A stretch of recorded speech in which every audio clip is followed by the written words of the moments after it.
तो मैंने ऐलान किया है कि बाबरी मस्जिद के बाद बस हमारी आस्था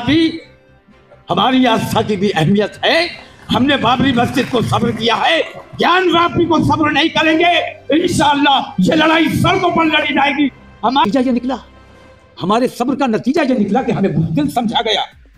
और आज मैं कहता हूं कि अगर लोग बेदार ना हुए तो ज्ञान व्यापी उसी तरीके से, उसी बेईमानी के तरीके से ज्ञान व्यापी ये लोग छीन लेंगे। उसी तरीके से मथुरा को आपसे छीन लिया जाएगा, ईदगाह को आपसे छीन लिया जाएगा। उसी तरीके से जगह बाद दिगरे, कभी बदायूं की मस्जिद पर हमला किया जाएगा, कभी ईदगाह पर हमला किया जाएगा, कभी जामा मस्जिद पर हमला किया जाएगा।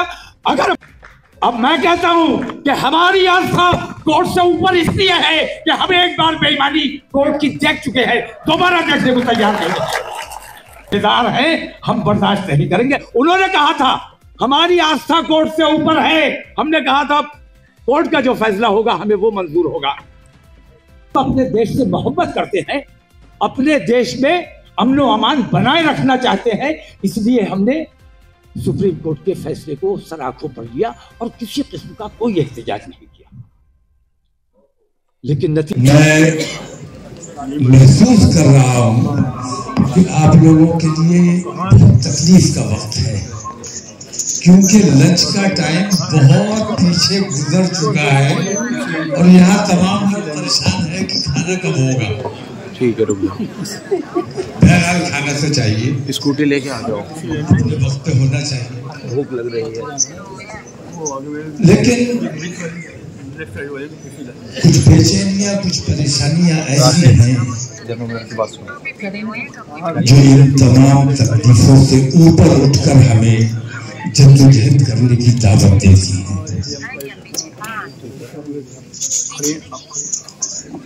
और मैं इस वक्त गोमगो किसी कैफियत में हूँ कि क्या कहूँ कि क्या ना कहूँ। हम लोग भी देखना, हम लोग लखनऊ से आए।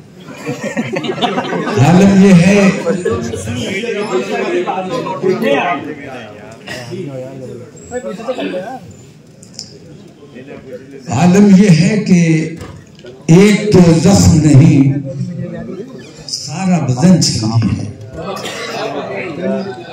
दर्द बेचारा परेशान है, कहाँ से उठे। किन किन तकलीफों का जिक्र किया जाए, किन किन परेशानियों का जिक्र किया जाए, लेकिन सबसे बढ़कर और सबसे बेहतर बात मैं ये समझता हूं कि हिंदुस्तान में बांटो और राज करो का रिवाज अंग्रेज बनाकर गया है और उसी अंग्रेज के तरीके पर आज काला अंग्रेज हुकूमत कर रहा है। अगर इस तरीके को हमने पहचान लिया है तो हमें चाहिए कि तमाम लोगों को, दबे कुचले तमाम लोगों को, मजलूम तमाम लोगों को मुत्तहिद होना चाहिए। हम ताकत हासिल करने के लिए, हुकूमत हासिल करने के लिए ये बात नहीं कर रहे हैं, बल्कि हम इसलिए कर रहे हैं कि हमें अपने देश से प्यार है, हम अपने वतन से मोहब्बत करते हैं, हम अपने मुल्क की अदलिया से मोहब्बत करते हैं, हम अपने देश के संविधान से मोहब्बत करते हैं। हम ये महसूस कर रहे हैं कि आज अदलिया को हिंदुस्तान में खत्म करने की कोशिश की जा रही है। जब बुलडोजर से फैसले होंगे, जब पुलिस खुलेआम इनकाउंटर करेगी, अदालतों तक जब बात नहीं पहुंचेगी तो अदालतों के वजूद की अहमियत क्या रह जाएगी। हम अदालतों की हिमायत पे खड़े हैं, हम संविधान की हिमायत पे खड़े हैं। मैं कहना यह चाहता हूं, अभी पिछले दिनों आपने देखा होगा, गुज़श्ता साल भी मैंने इस बात को नोटिस किया था और इस साल भी मैंने नोटिस किया कि सुप्रीम कोर्ट ने दिल्ली के प्रदूषण को देखते हुए दिवाली के पटाखों पर पाबंदी लगाई, लेकिन सुप्रीम कोर्ट के उस हुक्म की हुक्मदूली करने के लिए सुप्रीम कोर्ट के सामने जमा होकर तमाम लोगों ने आतिशबाजी छोड़ी और सुप्रीम कोर्ट ने इस पर कोई नोटिस नहीं दिया। ये चिंता का विषय है। सुप्रीम कोर्ट को चाहिए था पुलिस को ऑर्डर आग्रह करते कि जिन जिन लोगों ने किया है उस तमाम को जेल में डाला जाए। तो सुप्रीम कोर्ट अगर अपनी अहमियत को नहीं समझ रहा है, सुप्रीम कोर्ट अगर हुकूमत की दबाव में काम कर रहा है, तो हमारे लिए चिंता का विषय है। हमें काम करना चाहिए, हमें बताना चाहिए कि देश जाग रहा है, जनता जाग रही है, लोग महसूस कर रहे हैं जो बेईमानियां हो रही है, ये बेईमानियां अब होने नहीं दी जाएंगी, क्योंकि अवाम में बेदारी आ चुकी है। सुप्रीम कोर्ट के बहुत से ऐसे फैसले जिन पर इतराज किया जाना चाहिए। अभी मैं इतना जिक्र और जरूर करना चाहूंगा, और खास तौर से मुसलमानों से और अपने दलित भाइयों से ये बात जरूर कहना चाहूंगा कि ये जब चाहते हैं रविदास मंदिर को तोड़ देते हैं, ये जब चाहते हैं मस्जिद को तोड़ देते हैं, ये जब चाहते हैं इनका हनुमान चालीसा भी मस्जिद के ही आगे हनुमान जी कबूल करते हैं। इन तमाम चीजों को बंद किया जाना चाहिए, सुप्रीम कोर्ट को संज्ञान लेना चाहिए। बाबरी मस्जिद को हमने सब्र किया है, इसलिए नहीं कि हम कमजोर थे, बल्कि इसलिए कि हम अपने मुल्क की एकता और अखंडता से प्यार करते थे। हम अपने देश से मोहब्बत करते हैं, अपने देश में अमन व अमान बनाए रखना चाहते हैं, इसलिए हमने सुप्रीम कोर्ट के फैसले को सराहना किया और किसी किस्म का कोई एहतजाज नहीं किया। बहुत खूब। लेकिन नतीजा ये निकला, हमारे सब्र का नतीजा ये निकला कि हमें बुज़दिल समझा गया। और आज मैं कहता हूं कि अगर लोग बेजार ना हुए तो ज्ञानव्यापी उसी तरीके से, उसी बेईमानी के तरीके से ज्ञानव्यापी ये लोग छीन लेंगे, उसी तरीके से मछली को आपसे छीन लिया जाएगा, ईदगाह को आपसे छीन लिया जाएगा, उसी तरीके से यके बाद दीगरे कभी बदायूं की मस्जिद पर हमला किया जाएगा, कभी ईदगाह पर हमला किया जाएगा, कभी जामा मस्जिद पर हमला किया जाएगा। अगर अपनी मस्जिदों को इसी तरह सब्र करना है, कहीं तो खत्म होना चाहिए ये तरीका। कभी तो हमें खड़े होकर अपनी बात रखनी होगी। तो मैंने ऐलान किया है कि बाबरी मस्जिद के बाद बस हमारी आस्था की भी अहमियत है। हमने बाबरी मस्जिद को सब्र किया है, ज्ञानव्यापी को सब्र नहीं करेंगे, इंशाअल्लाह ये लड़ाई सड़कों पर लड़ी जाएगी। हमारे प्राचा साहब कोर्ट में मस्जिद की लड़ाई लड़ेंगे, लेकिन हम तमाम मुसलमान सड़कों पर मस्जिद की हिमायत में लड़ाई लड़ेंगे। और लड़ाई वो नहीं होगी, हमें किसी से लड़ाई नहीं करनी है, हमें दिखाना है कि हम बेदार हैं, हम बर्दाश्त नहीं करेंगे। उन्होंने कहा था हमारी आस्था कोर्ट से ऊपर है, हमने कहा था कोर्ट का जो फैसला होगा हमें वो मंजूर होगा। और मैं कहता हूं कि हमारी आस्था कोर्ट से ऊपर इसलिए है कि हम एक बार बेईमानी कोर्ट की देख चुके हैं, दोबारा देखने को तैयार नहीं। जहां जो तमाम लोग शरीक हुए, मैं उन तमाम लोगों का तहे दिल से शुक्रगुजार हूं। और तवील गुफ्तगू का वक्त नहीं है, सिर्फ इतना कहना चाहता हूं कि आज जो हमारा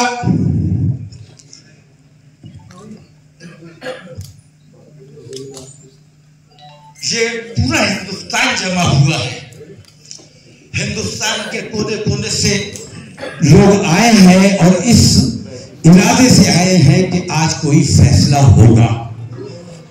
और मैं ये चाहता था कि पहले मैं अपनी तजवीज रख दूं, उसके बाद आप तमाम लोगों की राय ली जाए, लेकिन कुछ निजाम चेंज हो गया, थोड़ी अफरा तफरी भी रही। हमारे सामने 24 है और मैं ये महसूस करता हूं कि अगर सरसरी तरीके से देखा जाए तो सिर्फ 2 पार्टियां आमने सामने हैं। उन्हीं दोनों दल के दरमियान पहले और दूसरे नंबर का फैसला होना है। तो इसमें हमारा क्या रोल है, हमारा क्या रोल रहना चाहिए? हम हिंदुस्तान के वासी हैं, हिंदुस्तान में कैसी हुकूमत आनी चाहिए ये हमारी जिम्मेदारी है। हमें बांटा गया है, अगड़े और पिछड़े में बांटा गया है, जबकि हमारे यहाँ इस्लाम में न कोई अफजल है, न कोई अशरफ है, न कोई अफजल है। अगर अफजल है तो अपने आमाल की बुनियाद पर है, लेकिन अगर अशरफ है तो अपने आमाल की बुनियाद पर है। अगर मस्जिद में किसी के साथ तासुब होता है तो ये शर्म की बात है।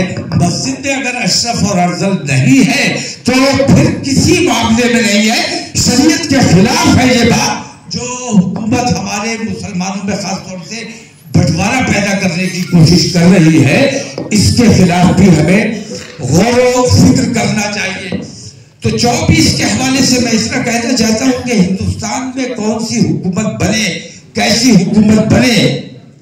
मैंने आमतौर से मुसलमानों का रुझान देखा कि चुनाव आने दो, अब के देख लेंगे, मोदी को जीतने नहीं देंगे। मैंने कहा मोदी को हरा दो, फिर किसको लाओगे? जो आएगा वो तुम्हें कंगन बजाएगा। पहले पहनाए हैं कांग्रेस आएगी, कांग्रेस पहले भी 10 साल रही है, 10 साल यूपीए की हुकूमत रही।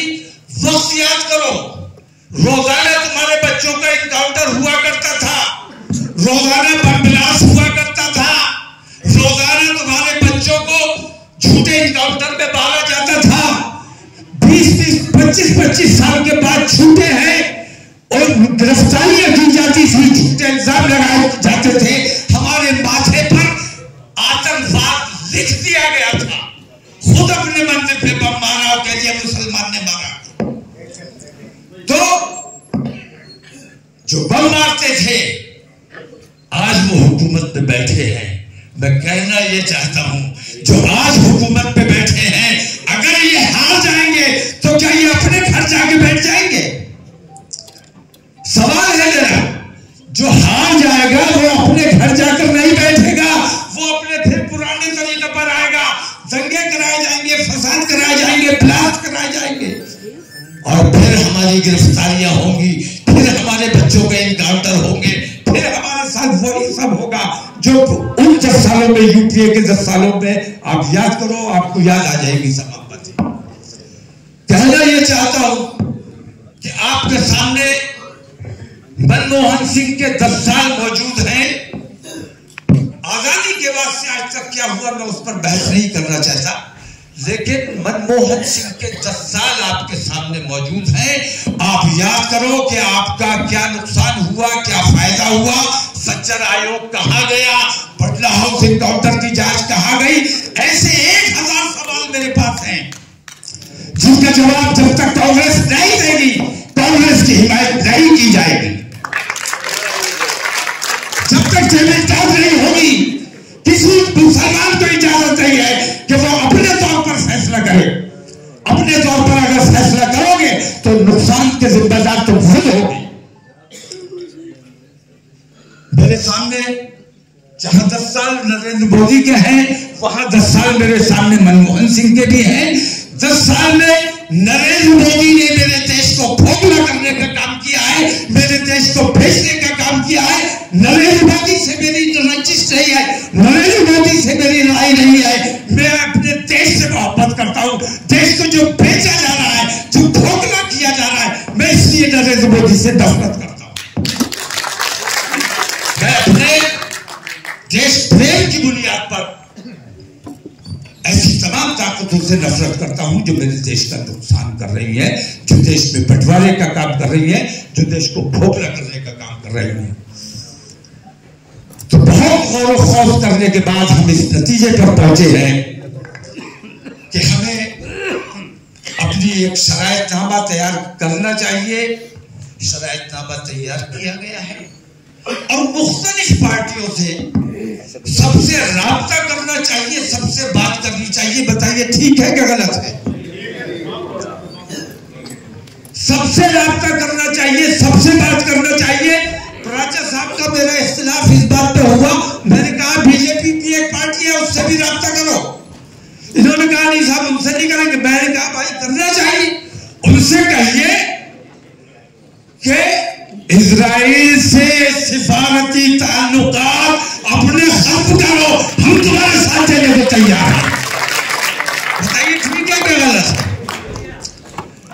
बजरंग दल ऑफिशियल जैसे आतंकवादी संगठनों पर लगाम लगाने का काम करो, हम तुम्हारे साथ हैं। सील पर पाबंदी लगा सकते हो, PFI पर पाबंदी लगा सकते हो। कर्नाटक में कांग्रेस ने खुद कहा, हमने नहीं कहा था, हमने नहीं कहा था। उन्होंने कहा हम चुनाव जीतेंगे तो बजरंग दल पर पाबंदी लगाएंगे। याद है आपको? इन्होंने खुद कहा, अपने चुनावी मैनिफेस्टो में इस बात को लिख कर दिया, मुसलमानों से वादा किया। और चुनाव के बाद उन्होंने कहा कि बजरंग दल में भी कुछ अच्छे लोग हो सकते हैं, इसलिए पाबंदी नहीं लगाई जाएगी। अब बताइए कितना बेहतरीन जवाब है। अब ये बताइए क्या सीमी में कुछ अच्छे लोग नहीं हो सकते थे? क्या PFI में कुछ अच्छे लोग नहीं हो सकते थे? अच्छे लोग हर जगह हो सकते हैं, अच्छे लोगों का सवाल नहीं है। सवाल इस बात का है कि संगठन अच्छा नहीं है, आतंकवादी संगठन है, उनकी मानसिकता अच्छी नहीं है, तो उन पर पाबंदी लगाई जानी चाहिए। भारतीय जनता पार्टी अगर बजरंग दल पे पाबंदी लगाने को तैयार है तो हम उनसे भी बात करने को तैयार हैं। बताइए ठीक है? कांग्रेस के लिए भी हमारे पास सवालात हैं, वो भी हमारी शिकायत पर अगर गौर करेंगे और अगर इन तमाम लोगों से हमें कहीं उम्मीद अफजा जवाब नहीं मिलता है, क्योंकि इस वक्त आप किसी भी पार्टी के पास जाएं, 10 शरायत लेकर जाएंगे, 10 मांगे लेकर जाएंगे तो वो कहेंगे 2 मांगे और छूट गई है, वो भी इसमें शामिल कर दिए, 10 के बजाय 12 मान जाएंगे। लेकिन आपने देखा कर्नाटक में उन्होंने वादा खुद किया और खुद मुकर गए, तो हम वादे पर एतबार कैसे करें? धोखेबाज हैं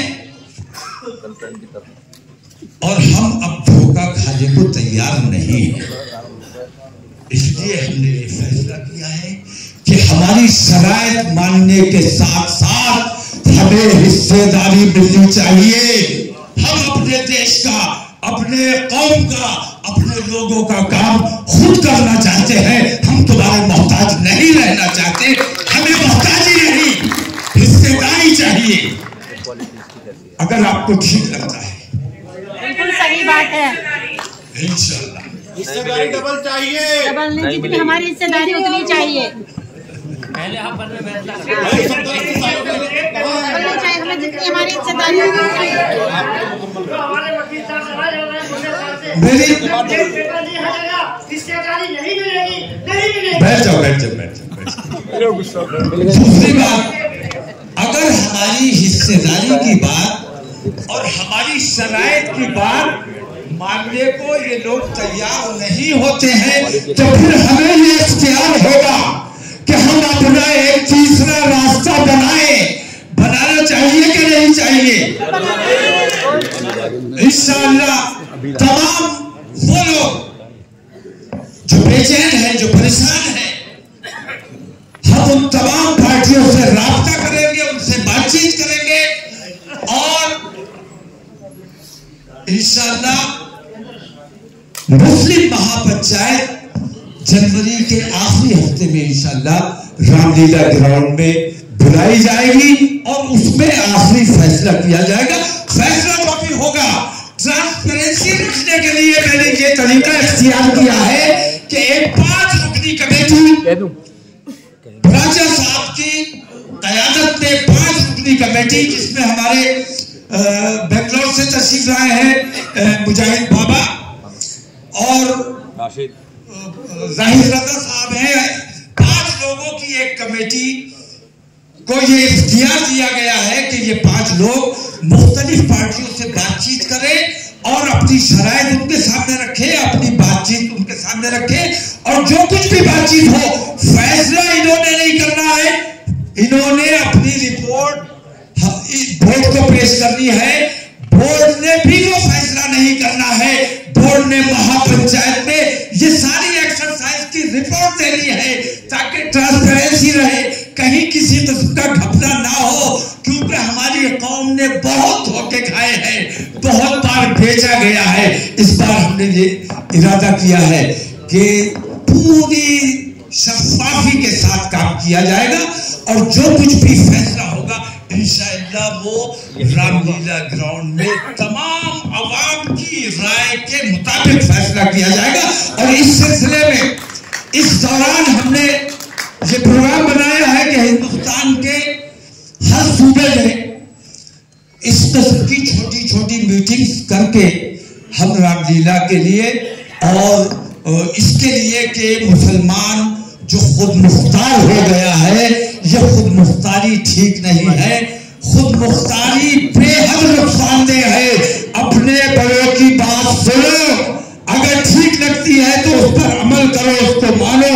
आपकी जिम्मेदारी है कि तमाम लोग मुत्तहिद होकर, और अब तो हमारे दलित भाई भी हमारे साथ हैं, पिछड़े भी हमारे साथ हैं, हमारे साथ तमाम लोग ओबीसी हमारे साथ हैं, तो ये तमाम मिलकर हम एक बड़ी ताकत बन सकते हैं। हम छोटी छोटी पार्टियों को मुत्तहिद करके एक बड़ी जमात बना सकते हैं और एक बड़ा तीसरा रास्ता बना सकते हैं। हम चाहे अगर मुत्तहिद होकर खड़े हो जाए तो मेरा तो ख्वाब ये है कि ये जो पार्टियां हैं जिनके हम मुखातिब रहते हैं, इंशाअल्लाह अगर तुम मुत्तहिद हो गए, दलित तुम्हारे साथ खड़े हो गए, इन तमाम पार्टियों को मजबूर कर दूंगा तुम्हारा झंडा उठाने के लिए। तुम्हें मेरा साथ देने की जरूरत है। अगर ईमानदारी से मेरे साथ आ जाओगे और जिस तरह मैं तुम्हारे सामने गला फाड़ रहा हूँ, थोड़ा थोड़ा वक्त खर्च करो अपने अपने इलाकों में, अपने अजीज़ो अकारिब में, अपने दोस्त अहबाब में मेरे इस पैगाम को पहुंचाओ। इंशाअल्लाह इसकी बड़ी ताकत बन के खड़ी होगी कि हिंदुस्तान में आप जो फैसला करोगे। और इन्होंने जैसे कहा 100% रिजर्वेशन, मैं कहता हूं कौन देगा? हम देंगे, इंशाअल्लाह हम देंगे। अगर हमारे तरीके पर हमारी कौम ने हमारा साथ दिया, हमारे दलित भाइयों ने हमारा साथ दिया, हमारे आदिवासियों ने हमारा साथ दिया, तो इंशाअल्लाह हर एक के साथ बराबर का इंसाफ होगा। और तब असल काम ये होगा कि सबका साथ होगा और सबका विकास होगा, इन बेईमानों का नाश होगा। अस्सलाम वालेकुम।